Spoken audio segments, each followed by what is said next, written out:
欢迎电视机前的观众朋友走进天津卫视的大型情感节目《爱情保卫战》，来看看今天我们请到的几位情感导师是谁？他们是青年作家文吉尔老师，欢迎；北京冠岭律师事务所任占敏律师，欢迎；情感导师周小鹏老师，情感导师陆琪老师，欢迎。来了解一下这对嘉宾的基本情况，各位请看。这么多年，我一直觉得他瞧不起我。他有的时候就是太斤斤计较了。他现在总是没事找事儿，他就看不得我高兴。他身边狐朋友太多了，我根本排不上号。人家都是老了享福，我是老了遭罪。他现在岁数大了哈，越来越不安分了。有请这对夫妻，有请。赵先生60岁，来自沈阳退休；李女士56岁，来自沈阳退休。有请两位，有请。主持人老师好，评委老师好。主持人好，评委老师好。好，今天来是干嘛呀？我们俩吧，结婚30多年了。呀，我在他心目当中吧，就是一直没有位置。哎呦喂！他拿我吧，就是从来不当回事儿，从骨子里就是从来没瞧得起我。退休了之后吧，就是借酒借题发挥。没事就骂我，所以我今天来找评委老师和主持人给我评评理。你本来原来不这样，就是因为你接触到狐朋狗友之后，你才变成这样的。你别老说我朋友，这不都是被你逼的吗？啊！我在他心目当中一点都没有位置。他拿他弟弟和他姐就特别为重。就前年吧，他姐家就是需要用点钱，他从来有什么事儿也不带跟我商量的，就是回家命令型的。进屋就喊媳妇儿给我求5万块钱，我姐需要用。我说那你这为啥这事儿不跟我商量呢？你上银行取钱是不是你得提前1天预约呀？是，别跟我废话，赶紧给我取去。就是这个态度。他弟弟家前年就是整房子有点活，完我这边吧腰有点疼，非得逼着我去。你跟我去给他点干活怎么的？能累死你啊！就是这样式的对我，没拿我当回事儿啊。我怎么没有拿当事儿了？就是我们俩本来很好的啊，他回家了。等他从家里边回来之后，变了一样。这里边我也不知道是谁给你后边指使的你，回来翻脸。你吧就是小心眼儿，那是我亲哥亲姐，他能指使我去跟你离婚呢，是指使我怎么地呀？就是老是不相信我娘家这些人，说白了就是没瞧得起我娘家人，因为我家条件特别困难。完再一个呢，他老是指使我，就是让我干这干那的。你看去年过年的时候吧，他姐他弟弟他们都回来了。我就像个小保姆似的，搁厨房里忙来忙去的。等到上桌的时候呢，人家他姐夫就给他姐照顾的可好了，夹菜倒汤的。人家弟弟呢，就是给他弟妹又是夹虾又夹肉的。我搁厨房继续干活，他都不知道。我上没上桌，他也不知道。等我就是把活干完了上桌的时候，2个空盘子出来了。我说那时候你咋不想着我媳妇儿没上桌呢？你给我夹口菜留着，夹个虾，我不在乎那点菜。就在乎你有没有我。姐姐回来串门的，离得很远，多长时间回来一次？你说我们俩中老大，我是长子。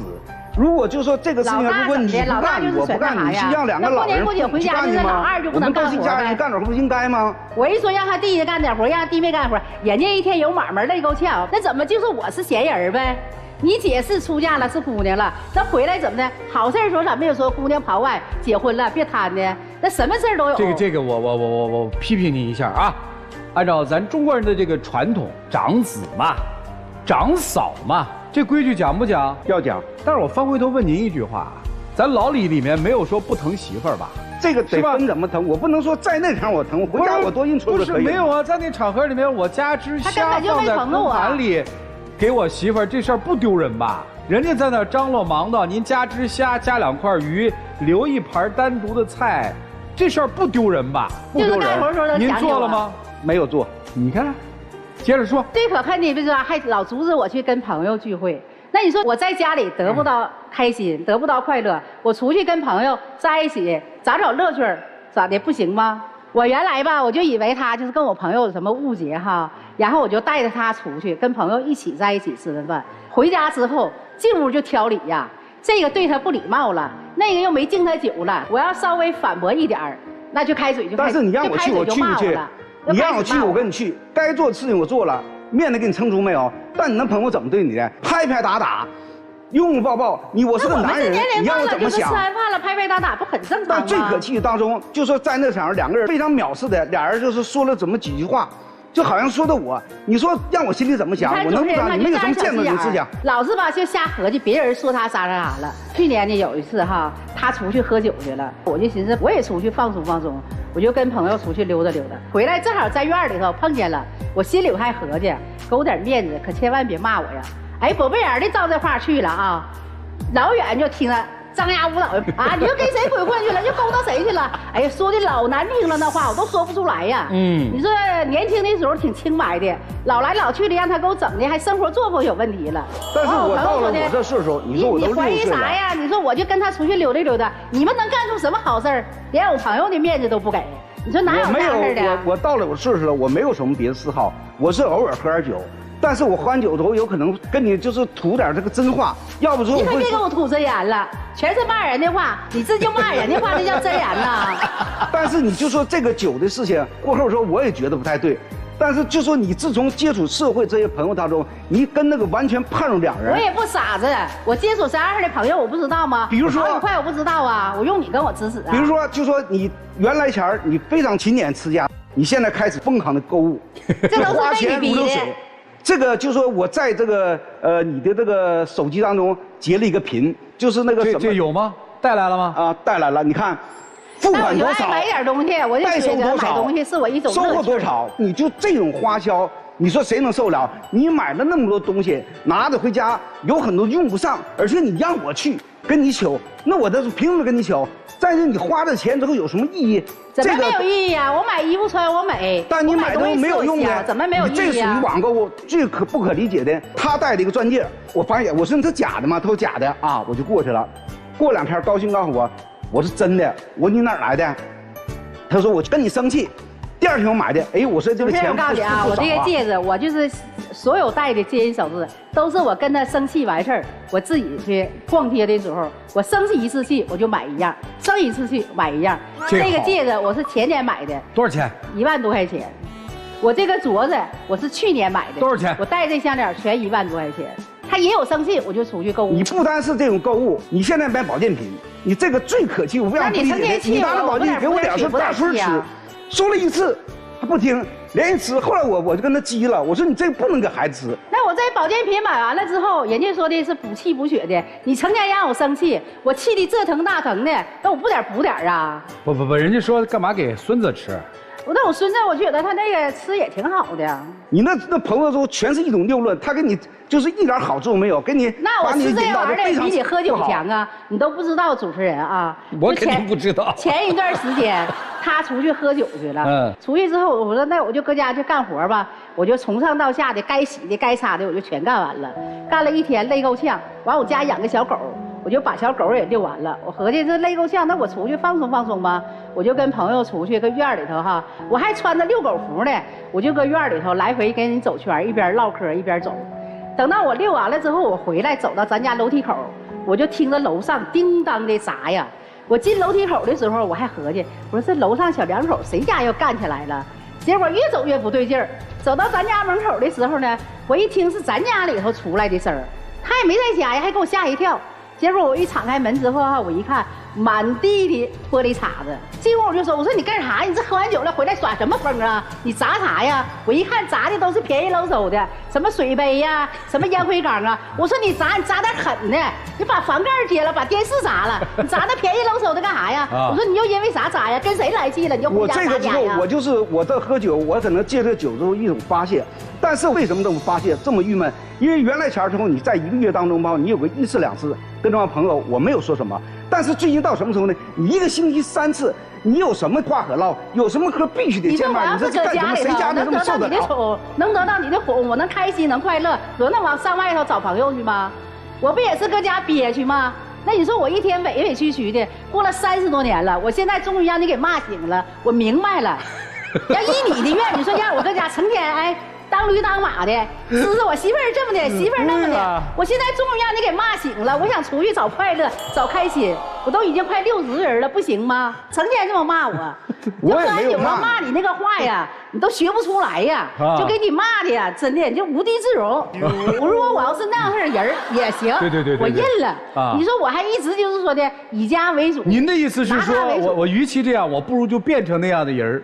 那我还不敢变，我有个姑娘，在她面前我还得树立我的形象，树立一个妈妈的形象。大哥这就更没办法了。我还有一个大孙儿，我更得树立我的形象。但是你现在我就是探讨的问题，就是说你这个接触你现在外头狐朋狗友，你说就是这个哪个高人给你出的点呢？你说就是说他不会开车，我也不会开车，我们俩都没有票。我告诉你一说这事儿吧哈，我看前2天哈，我刚跟他生完气，我现在吧一听着出去喝酒啊，我这心呐都嘚瑟。前一段时间中午，媳妇儿晚上有饭局啊，你说我刚开始吧还挺高兴，哎呀妈，你可走了，我自己搁家哈放松了。但我一合计，你走了，你说早晨走了，这晚上还得回来呀，我这心呢就嘚瑟呀。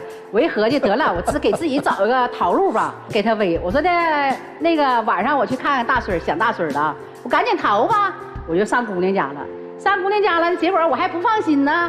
我到了晚上9点多，我说姑娘啊，你给你爸打个电话，看他回家没，别让他喝多了搁外头磕了碰了哈。再一个，我家养个小狗，我得遛啊，你别整个12点11点回来，小狗不憋着了吗？完我说的，你给你爸打电话，我说你爸呀，最近呢喝完酒老骂我。完我姑娘还不相信呢，我姑娘说的，妈呀，你有时候你的性格吧，我爸一天出去喝酒，那喝就喝点呗，他回来喝多了啥的，你给他整点水，别老磨叽。我说姑娘你都不知道，我说你给你爸打个电话，然后你再说。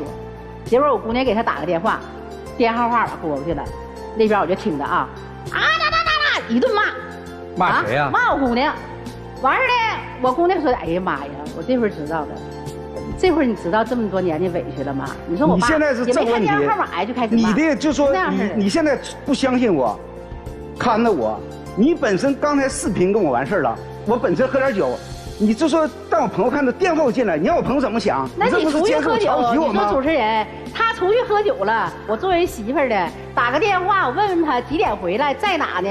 让他少喝点儿，我不对吗？这个事情咱不说呗，就是刚才我刚才说半道，别对您没利的事儿您都不说行吗？你给我拉安顿，主持人，那边我刚说我也没有票，他没有票，也不知道哪高人给他指点，他买台车，我说你也没有票。你也不会开，那我看哪个高人给你指的？你这是这个车不太贵，但它也是个车呀。你说你买的放着干什么？你这不找钱烧的吗？那谁让你前一天晚上也有生气呢？那我逛街逛完了之后，我一看我该有的我都有了，那我就别买了。我一看那小车挺好的，我会开不会开的，我先整回家呗。您这个生气的时候消费其实也很理性，是吧？不随便买，买所需的。我这手啊脖子都戴满了，我就买车是吧？有时候也不太理性，买完回家也后悔。那你就像如果说是就这种生活，我们家我就跟他说，我说我们不是开矿的，你这么一整之后你就出去这么消费，一整这么消费，这是那现在这车呢？车搁那摆着，搁家放着呢。赶紧考本啊！那考本然后都已经买回来了，考本我就不能管了。我现在主任跟你说的事情呢，就说你现在这种样的生活跟我这么对立，你说任何也不跟我商量，你想怎么的？你说这你以前的事儿不也没跟我商量吗？你要是以前你该干啥干啥，你跟我商量，我能做出这么大的决定吗？要是30年之前我肯定不敢。你别说这是，那你要这么整，几万块钱了，几千块钱、几百块钱，我都在这回家问问去。哎，老公，以前，哎，我老公回家我买个裤子。我来问问。这别说大哥，我也怀疑啊，就谁给你这么大的底气？30多年的气受完了，你现在跟我这么反？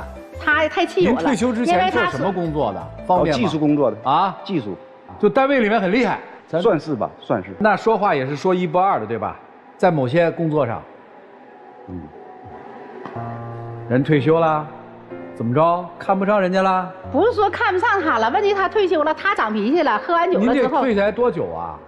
半年。半年我都受不了了。你说还有还有20、30年呢？你说问题呀？就那您退休多久啊？我都退休5、6年了。您这5、6年过得可好？是好是坏吧？那现在他不也有生气的时候，我就觉得可幸福可好。现在怎么个意思？就不跟他在一起就好呗？也不是。那您怎么个意思呀？我就是想让你们评委老师和主持人，就是怎么说呢？就是我还就是您这报复性的，这叫报复性对抗，让我们评理是对还是不对，是吧？对。那您承认您这是带有一定报复色彩的对抗，是吧？就是你越不愿意让我这么做，我越去这么做，是这意思吗？是，也不是。那到底是什么？解气了？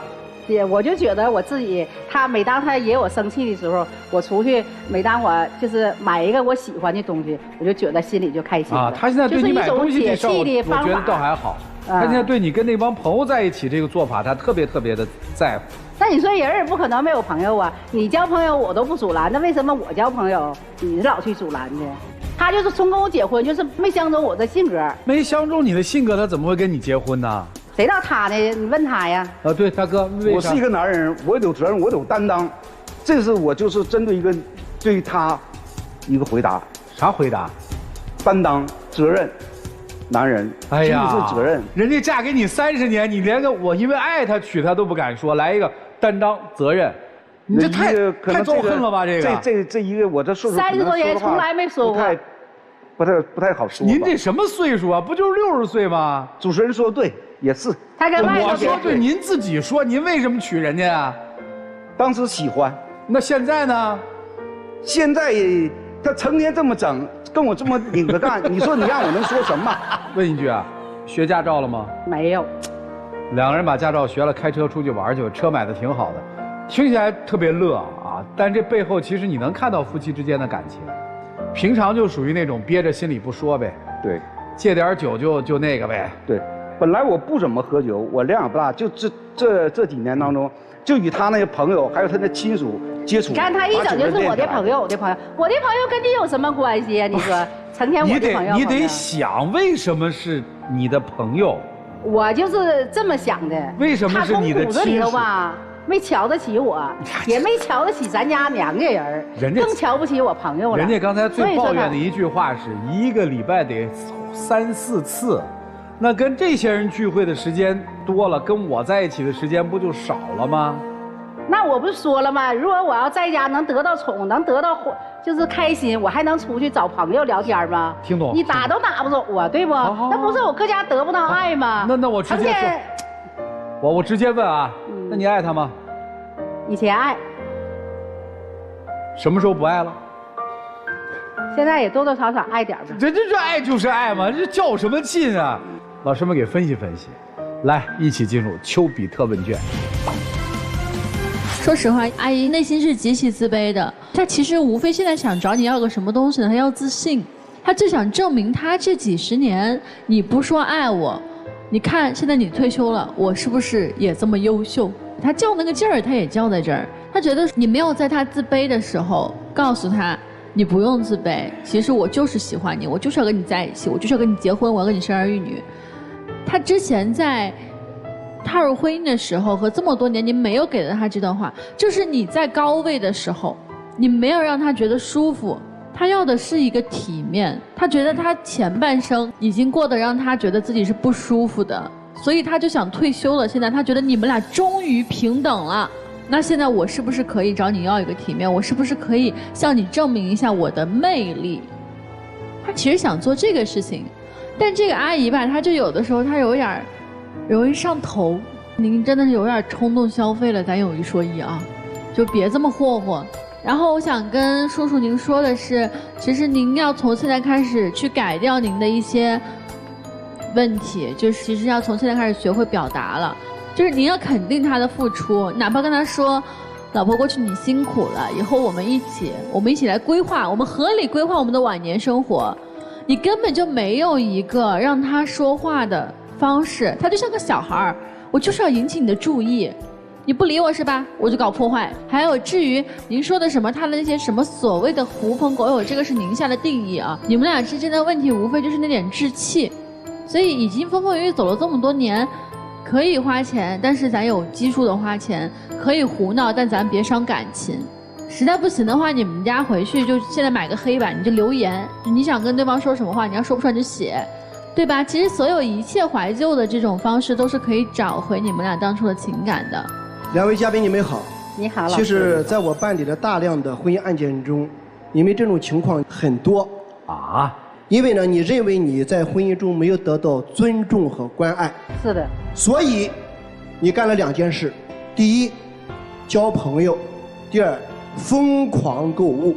因为你要找一种替代，来满足你在婚姻中得不到的尊重和关爱，获得暂时的快感和满足感。对。第二个，也是一种自我奖励。你不给我买，我自己买。对。我自我愉悦，我自我欣赏，我自我快乐。对，就是这想法。但这个事情你发现没有？一个转折点就是，这位领导从位置上退下来了。你现在可能敢和他去算账了，敢去对抗了。也不是，是他给我骂醒了。骂了你30年，你为什么现在醒？我觉得怎么说呢？他现在吧，就是比以前就是骂的厉害了。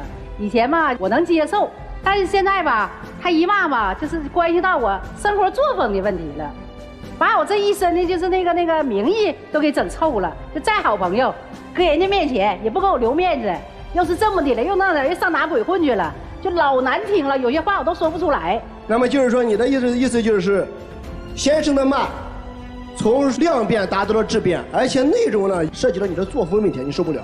对，就是不尊重的程度更深了，对吧？所以现在才导致你为什么要寻求一种平等和对抗。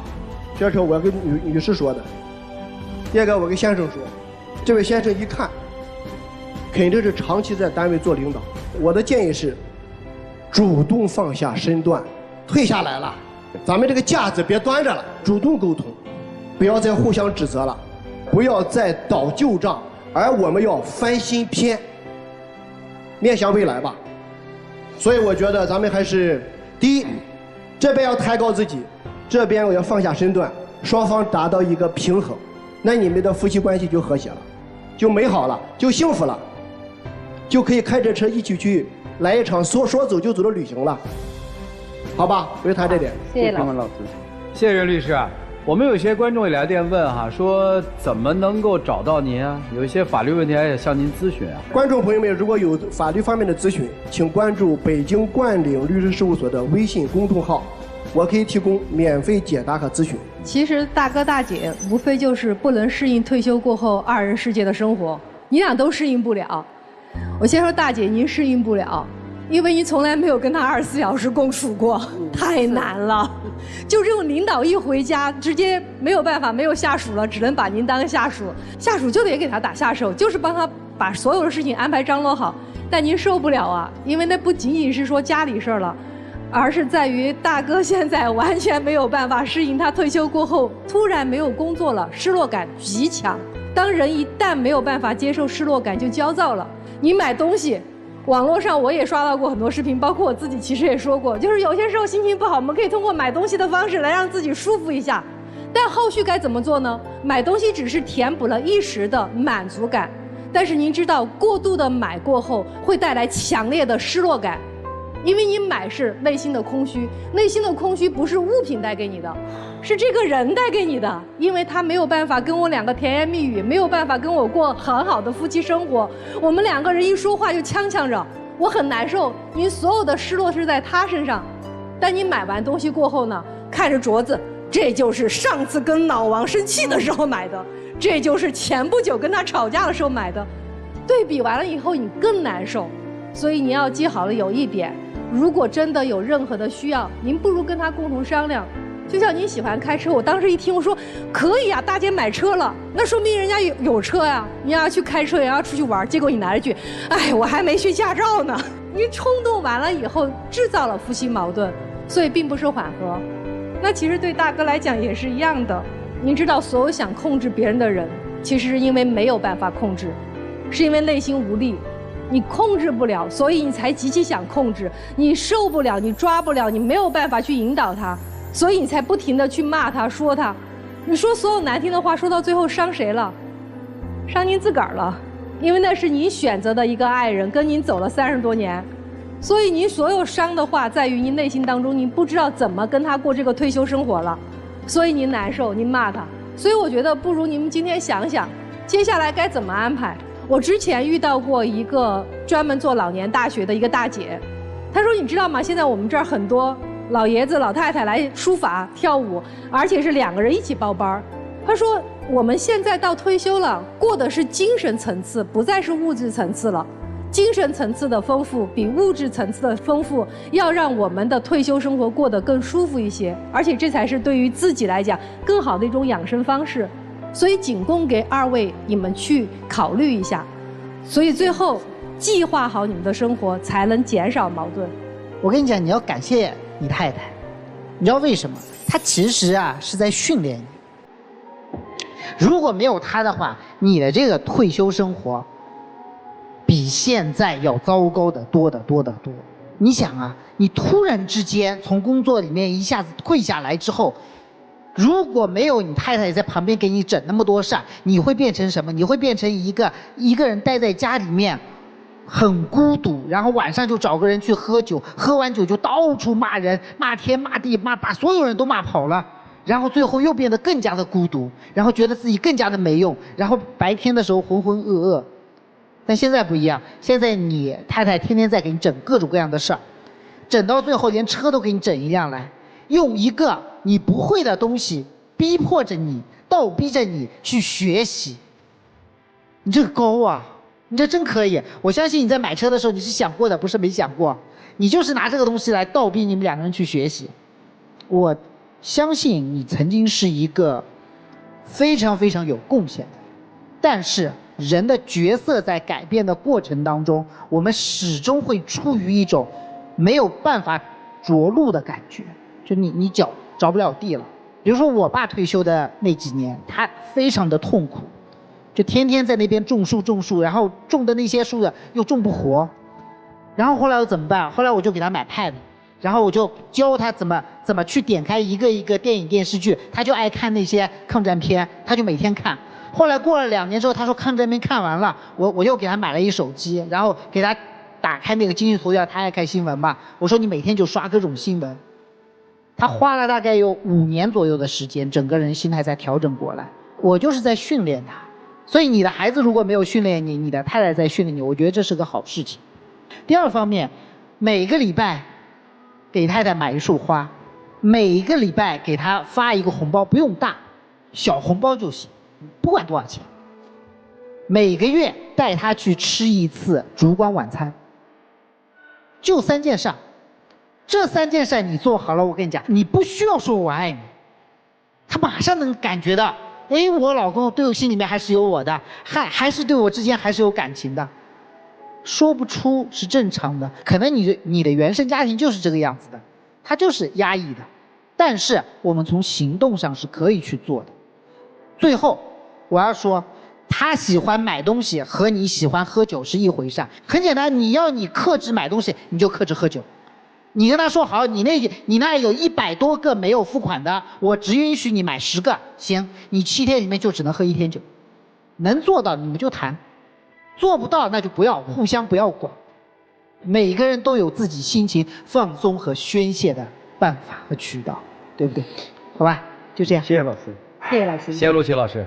大家去加一下陆琪老师的微信公众号啊，反正还有课什么的，送课什么的都可以看一看。就是特别希望你们能够开心的把后面30年走完，就开开心心的、健健康康的就最好。接下来我们一起进入真情60秒。其实老公，你用不着那么小心眼儿。如果你要在家里头哄我开心，别老回来喝酒骂我，我不会往外跑的，甚至就是说少跑点儿。你就是吧，老说我没有自信，其实你比我还没有自信。其实我一直心中挺爱你的。听这个主持人，还有各位专家老师给我们点评，每个人的观点，我们都应该吸取和总结。就说对于我来说，你每天就说在一起生活嘛，人之后都有缺陷，但你每天之后就说你把大块的时间留给到外面你那些朋友，你把我自己放到自己家里边，你说你觉得我能得劲儿吗？那你让我搁家开心了，我就不跑了吧？那就争取吧。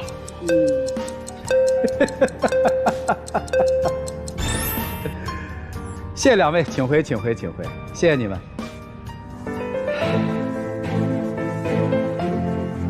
电视机前的观众朋友，我们栏目的唯一官方报名热线是0223606301，情感困惑的观众可以来电报名，不收取任何的费用，小心被骗。来，文老师能出吗？上出，肯定都会回来。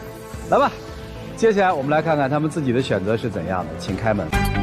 精彩节目稍后继续，精彩节目马上开始，请开门。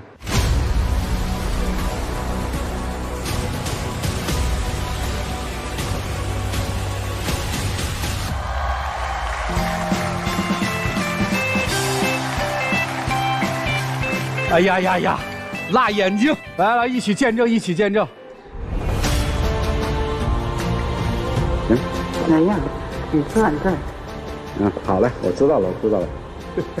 你往后你对我好一点，我绝对不能上外头去。你别老阻拦我跟朋友在一起，然后呢，你少喝点酒，对你自己身体也有好处。好的，好了，你少购物，少跟他们接触就可以了。对，我爱你，你爱我吗？好，爱你。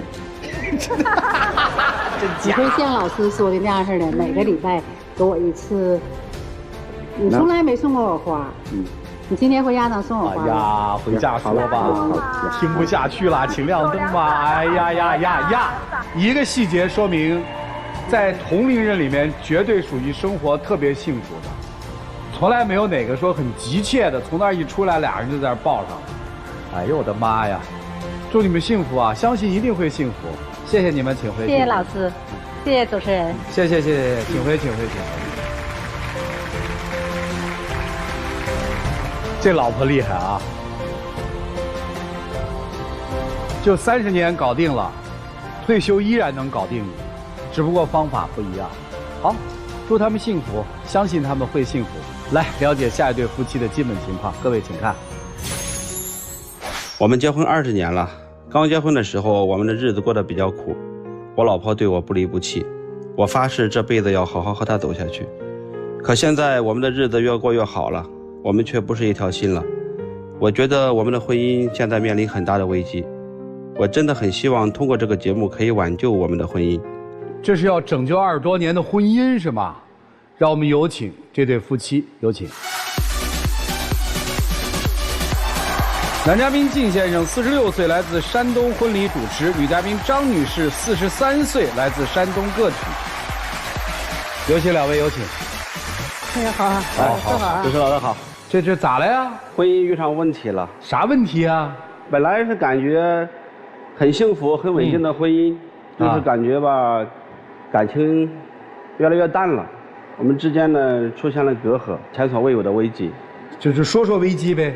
我们两个人是03年的时候认识的。那个时候呢，我开了一个服装店，他偶然路过的时候呢，到店里来玩，我们两人这样认识的。说一见钟情有点过吧，反正是第一印象特别好。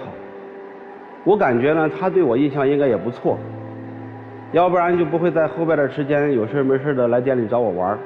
了解了一段时间之后吧，我们感觉反正有点彼此吸引嘛。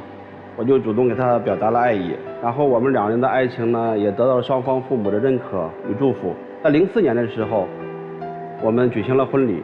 这一路走过来，从当初的一无所有，到现在的小有成就，然后我们也是有房有车，然后有3个可爱的姑娘。老大已经是16岁了，现在上高1；老二呢13岁，上初2；老3比较小，5周岁。上中班。我觉得生活虽然忙碌辛苦，但是很幸福，人生赢家，很知足的。但是呢，我感觉他变了。我比较主张就是说，在我们擅长的领域去努力去深耕，而他呢，有些好高骛远，眼高手低。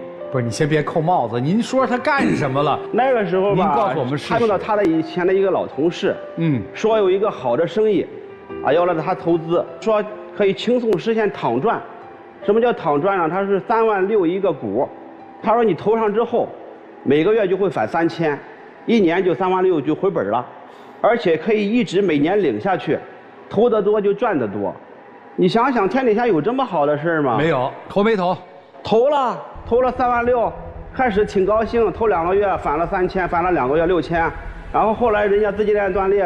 那我也不想，那如果挣了呢？那如果挣上100万，你就不这样说了。您说那如果没有，而且呢，他被人都忽悠了，钱都打水漂了，他还是跟人家走那么近，啊，每天呢还抱着手机跟人家聊天啊，聊一些暧昧的话题，而且明显的我就感觉到那一段时间他的心思都不在家里，为什么呢？有时候包括家里的碗就摞在那里，有时候衣服就堆在那里，他都没有时间去打理。跟谁暧昧聊天？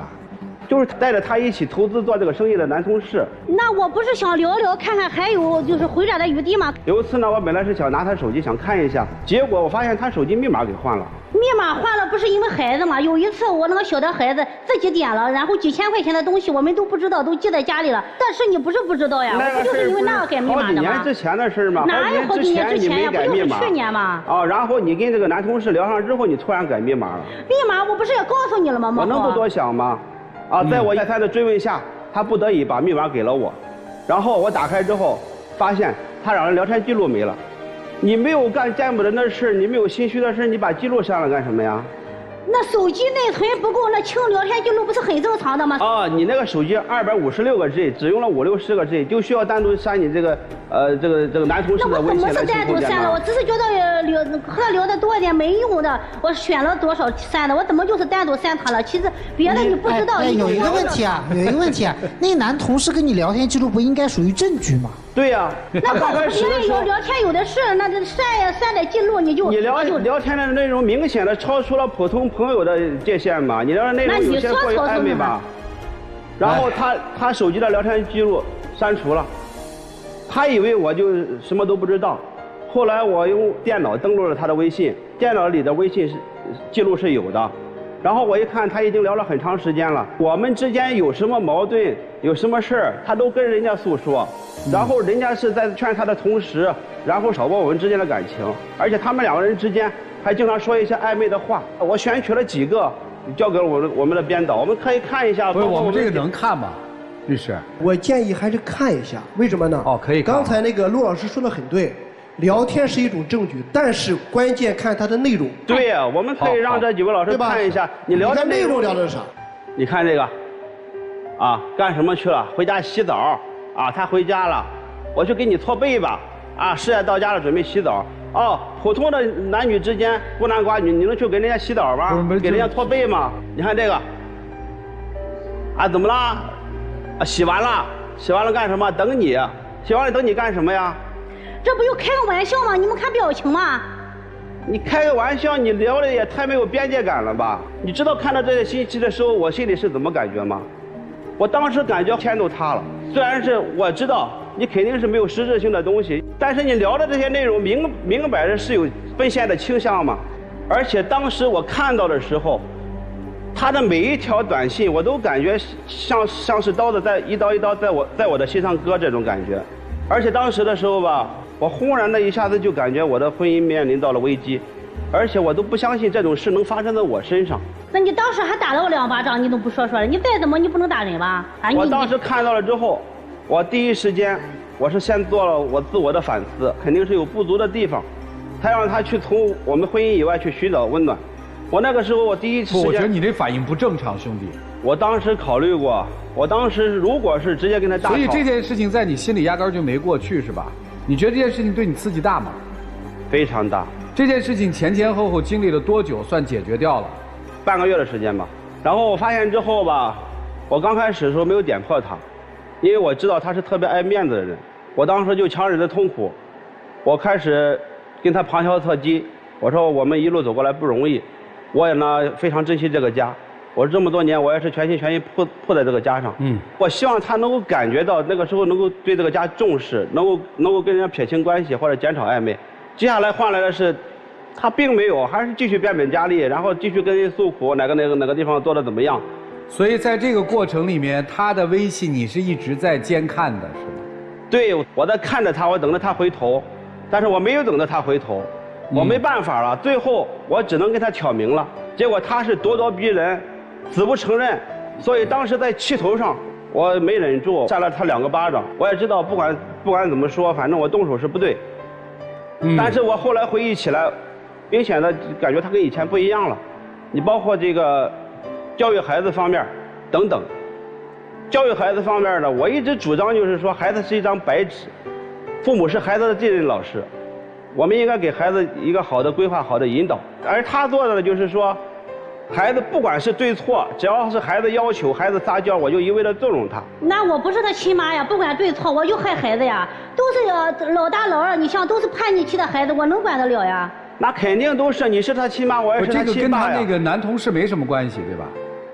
有关系啊。关系在哪儿呢？我们两个教育孩子身上的一些分歧，他就跟人家诉说，然后人家站在他的角度，跟他在那挑火，然后他就跟我对着干。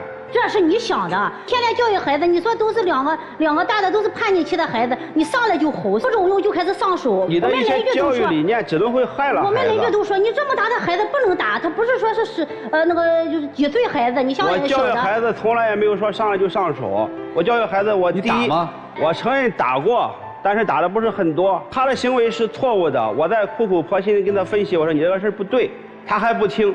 最后我给他适当的一个惩戒，是在保证他安全和健康的前提下。你到底怎么打？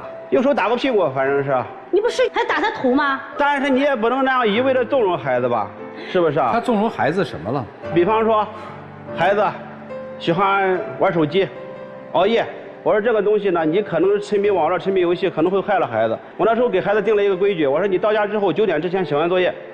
你做30个俯卧撑，30个仰卧起坐，30个蹲起，你能获得30分钟的时间。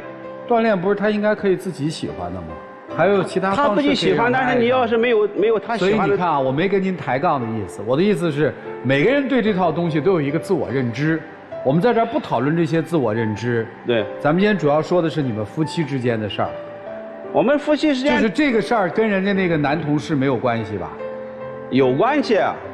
然后我教育孩子，他就跟人家诉苦，然后人家就指责我嘛，他就跟我对着干嘛。好，教育的问题我们听明白了。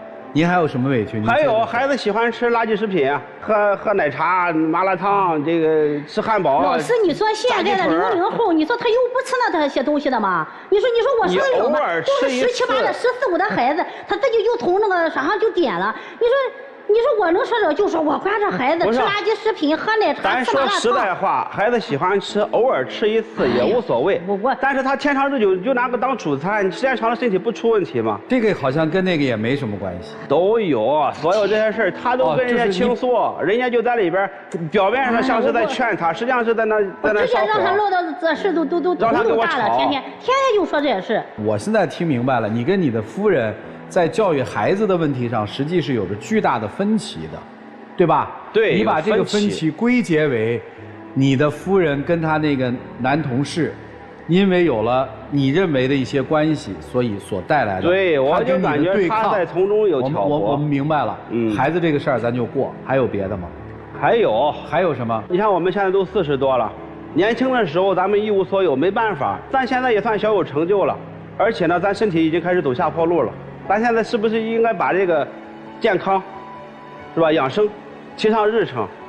而且最近几次体检也都查出问题，你也明显能看得到，我们2个人体重都超标，他血压有点高，我血脂有点高。我说咱现在是不是饮食应该控制一下？我说这个也没错呀。然后我还精心的给他做了一个食谱，咱至少得有所节制吧。是啊，你是做了这个啥？然后呢，我一个是觉着少油无盐，确实吃不得下去；再一个是孩子吃什么，我就随着孩子吃了。你说，你吃了以后，他就嫌我给你做的食谱啊，你不吃，怎么了？就这样说。不是，咱都不是3岁孩子了，而且现在身体已经开始出问题了，这不应该控制一下，是不是？你不能只依赖自己的口味啊。金先生，你发现没有？今天你在这个台上讲了全天下的道理，你都是正确的。反正我觉得我是正确的，我的出发点是为了这个家好。你身边的人觉得你索然无味。我现在关注的是，你妻子跟他那个前男同事关系现在断了没有？现在断了。刚才你有说到说，我一直实际是在看着他的微信的，是吧？没错吧？开始的时候是吧？是没错吧？对。其实以我对人性的了解，大概是这样：如果我选择的话，我一定选择是有实锤的。对。那我们从吃瓜群众的角度看，你选择的一定是最劲爆的，对吧？对。那么今天选择的是最劲爆的还是？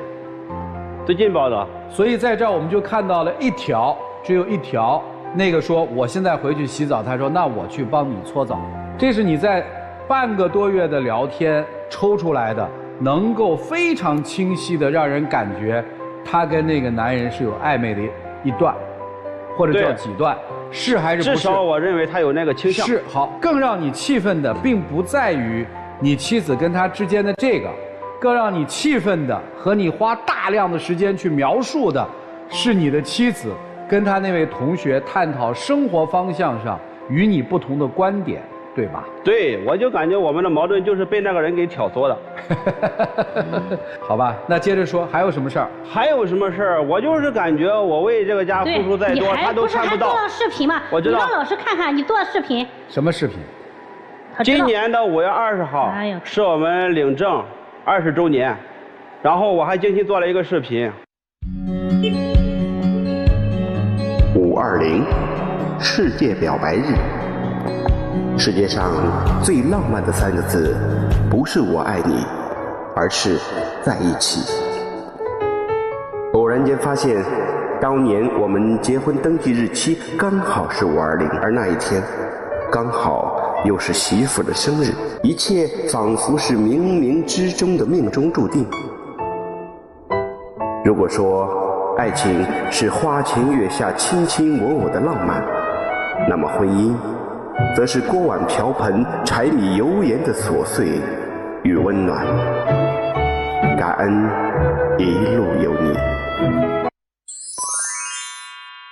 我就感觉至少我是用心了。我本来做出这个视频发到朋友圈，很多人都会被我们的这个恩爱所感动。没有吧？我以为他看到之后，我以为他你这个有人感动吗？有人，反正有人说过。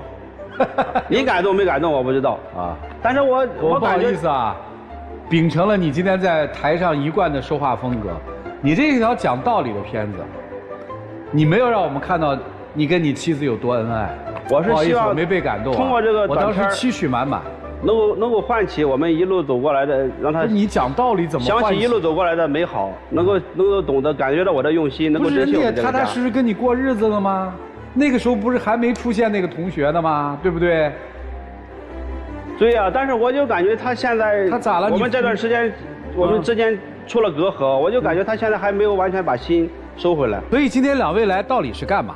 我感觉是面对到了前所未有的危机。我本来是你的危机是来自于有人不听话了，你接受不了这个。也有这方面的原因吧。你不能天天就讲这些，你谁时间长了，我就想问，心也会累也会烦是吧？我想问一下，我又不是很爱表达的那种。还有咱嘉宾老师，我这里边所有我提出的这些，难道就一点对的都没有吗？咱跑题了，兄弟。可能我不对啊，我一直觉得一个正常男人或者一个正常夫妻之间，当出现这种事儿的时候，他的所有情绪应该是在这个情绪点上。他有没有背叛我？他有没有背叛我？面对他的背叛，我应该怎么办？而我发现你采取的是，第一是理性、理智，第二采取的挺可怕的方式。我开始用我的方式监控你，我还不告诉你。不是，我没你想象的有那么有心机。我当时想的是什么呢？不是我想象，我是想出来的心机。你是把事儿都做完了。不是，你说我有心机，你告诉我你今天来到底是干嘛的？你是真想挽救吗？我来，我肯定是真想挽救。确定？我确定。好，您今天来是干嘛？我本来不想来，他非让我来，然后不解决这个事情，就好像过不下去了。还想跟他过，对吧？也没说是想着不和他过，但是呢，他天天这样，我也有点受不了。他就是这段时间才这样，因为你出了这个事儿，还是20年的婚姻一直是这样的。以前也这样，这几年更厉害了。明白了，你们听听老师们给你们一些建议，看看该怎么做，好不好？让我们一起进入丘比特问卷。这位先生，就是您对于女儿的教育是绝对失败的。无论如何，你不能去打一个女孩。第二点就是，你很喜欢上纲上线，你知道吗？你总喜欢搞一个道德的一个戒尺，随时要落到任何人的头上，然后你就要去鞭策他。那么第三点，你的自信不是天天去看你老婆的手机。当然，从道德上来说，你这样确实是不对的啊，只是他没有抓住你实质性的事情。你如果还是过去的认知，现在的这样的环境，现在的状态的话，说实话，您可能很难挽回这段婚姻，或者说想要在未来的婚姻生活中过得幸福，因为事情已经发生了。木已成舟的情况之下，你让我们抹掉所有人的记忆是不可能的。我们抹不掉你的记忆，也抹不掉您夫人的记忆。我只能告诉你，接下来你应该怎么去走。接下来你们应该一起，哪怕我觉得是去找老师也好，找心理咨询师也好，两个事情，一个是关于孩子的教育，一个就是关于你们夫妻的信任问题。就这两个问题一定要去解决，而且不要混为一谈。女士呢一直说了，我记得你说了2到3遍，叫开玩笑，这个观点我不认可。为什么？世界上就没有玩笑，因为任何的玩笑里面都有真的成分。你所谓的玩笑，其实你根本说服不了你丈夫。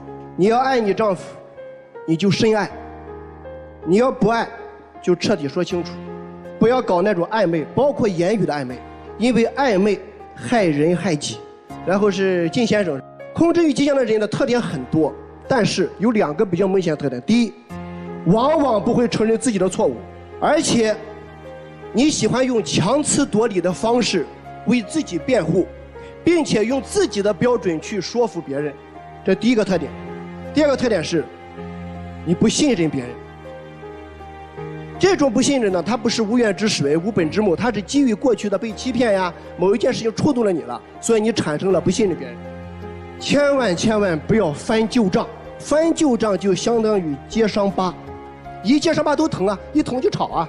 我觉得你老婆她要投资啊，就让她投资，只要这个钱是可控的，人教人是教不会的，事教人一次就够了。你看你老婆现在不是不投资了吗？就让他吃点亏，不挺好的吗？我觉得就你们俩之间问题，出现这些纠纷，我觉得问题80%到90%在你这里。你适当放权，你别把什么都攥到自己手里，你太累了，真的。好，谢谢任律师啊。想更多了解任律师的观众啊，现在有一个非常方便的一个途径，就是去关注北京冠领律师事务所的微信公众号。您有法律方面的问题，就可以去咨询了。我最近特别喜欢看一部电视剧《凡人歌》，然后《凡人歌》里边有一对夫妻，跟你们年龄差不多大，腊尾夫妻，中年危机，2个人都失业了，妻子是2个孩子的母亲，全职太太很多年没有工作，所以去找工作，从以前月收入2万多，到现在找一个月收入6000的还会被欺负。但是他们2个有一个最好的地方，彼此一直在互相的加油打气，从来不说泄气的话，从来不埋怨对方，只是加油鼓劲。所以我会觉得，即便他们最后很辛苦，但他们最终能够获得他们想要的生活甜蜜，就在于此。所以我觉得，纵观你们2个人，为什么你觉得很苦很累？为什么你也觉得家里边没有一丝的温暖？因为你们都不愿意给温暖给这个家呀。我觉得有一点，我特别想跟先生说。那投资真的是他一个人的问题吗？一定是您默许了，你可能阻拦了，你说哎呀不合适吧，但是在他的要求下，你也就默许了，所以没有你的默许，他不敢拿钱去投的，因为其实你们2个都想要这个家变得更有钱，希望这个家有钱是共同的决策，但不小心失败了，因为他刚才有一句话。他说2个月收益都很高的时候，其实我能想象他收益他一定会跟你讲，你那会儿一定觉得还很开心，但是你没想到失败了。可是人都不喜欢把失败归在自己身上，于是你得找一个背锅侠嘛，他不就背锅侠吗？但是夫妻不就是该共担责吗？真正能够担大事的男人，就是在责任出现的时候会跟自己的家人说，没事儿，有我在呢。同样，我倒不说你行为一定出现越轨行为。但至少你行为跑偏以后，你对这个家的投入就没那么多了，彼此心生埋怨，这个家肯定没温暖。所以我会觉得你们2个现在最大的是你们思想不统一了，你们各自都有外心了。我所说的外心不是说外面有人，而是你们不愿意把心思真的放在家里，真的不想让这个家里边每个人舒服，所以你们才会很累，越累越想跑，越想跑越觉得这个家没温暖。越觉得没温暖的时候，所有的气儿只能往最弱的人身上撒，谁呢？孩子。所以你就打孩子吗？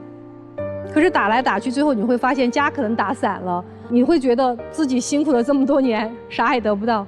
所以就最后送你们一句话吧：每天晚上好好的说一点彼此关心和取暖的话。整个事情里面，我觉得最可怕的是什么？最可怕的是先生看到妻子跟别人暧昧之后，他的内心是窃喜的。你不是愤怒的，为什么？愤怒无法遏制，愤怒当场就要爆炸。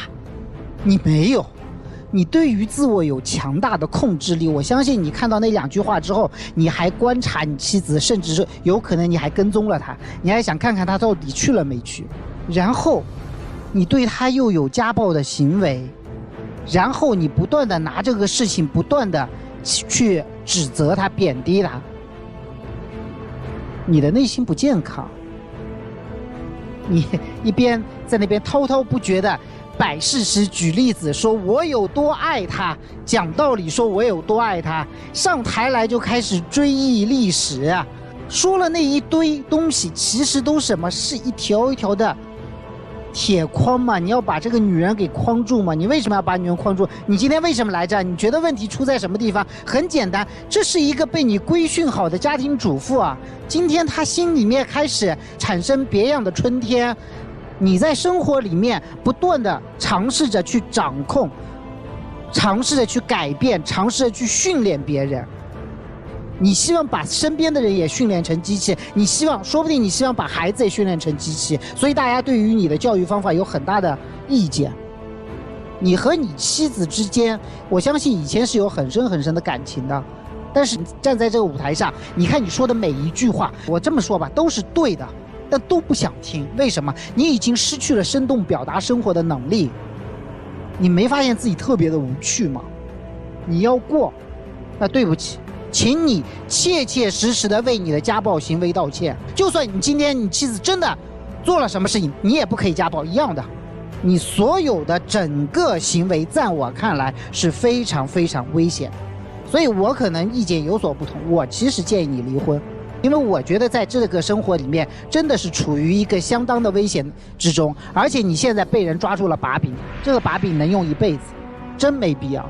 年纪还不大，人生路还很长。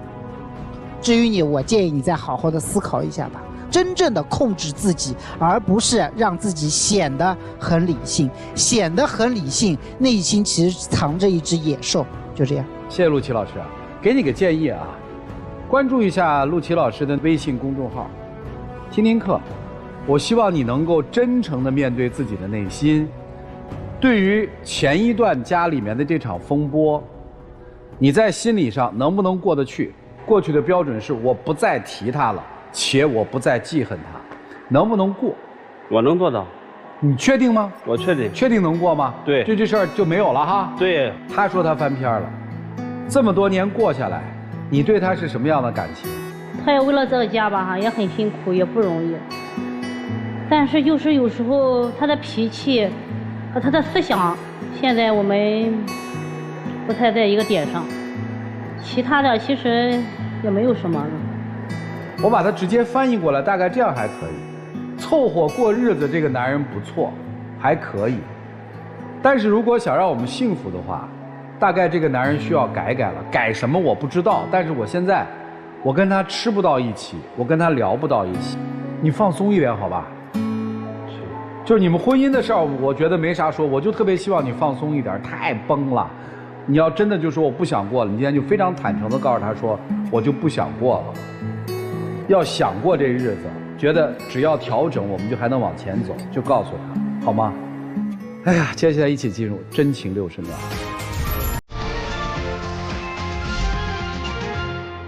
我想对你说的是，首先我要感谢你在茫茫人海之中选择了我，在我一无所有的时候，陪我一起同甘共苦，一路走过来。我也知道，我肯定不是这世界上最帅、最富有的男人，但是我一定是最适合你、最爱你的那个人。我会尽我最大的努力，完成你对幸福的憧憬与渴望。珍惜你，要超过珍惜我自己。我也知道我身上有很多的缺点和毛病，我愿意去努力的去改变。我也希望你也会有所改变。我我们一起相互理解，相互包容，相互鼓励，创造美好的生活。哎，谢谢两位，请回，请回。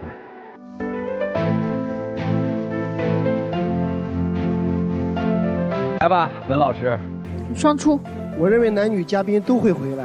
双出。我真心的觉得妻子最好是不要出来。我就在想哈，他老婆要的是什么？他老婆要的是，我赔了那3万块钱的时候，他拉着他的手说：“老婆没事儿。”哎，当时也怪我没拉住你，我拉住你就好了。他老婆可能要的是这个，但是他给到的都是那个。我希望的是喝一碗面汤，您给我上了一碗大鲍鱼，我确实臣妾吃不下呀，有这感觉是吧？来看看他们自己的选择，请开门。精彩节目稍后继续，精彩节目马上开始，请开门。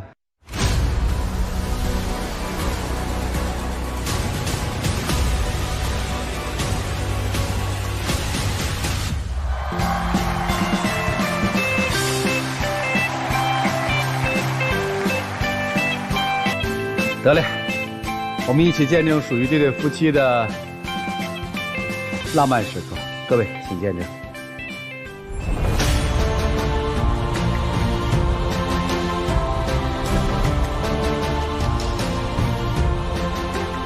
现在是你，最终还是你。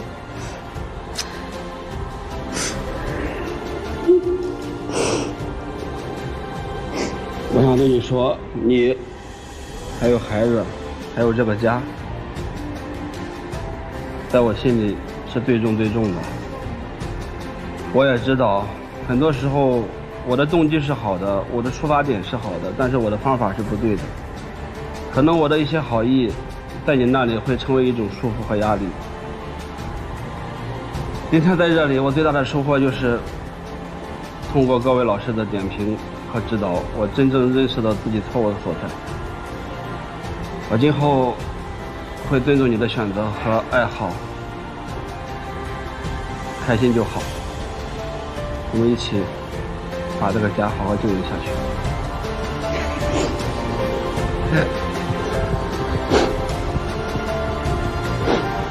来，请亮灯。哎，行吧，回吧，加油吧。你放松一点，你太紧张了。你看你老婆。人家那个说的真是，最初是你，现在是你，最终是你，多精炼呀！你这啰里吧嗦一大堆，你放松一点，放松一点。你给别人自由，不就给自己的自由吗？你太紧了，兄弟，请回，请回，请回，谢谢你了。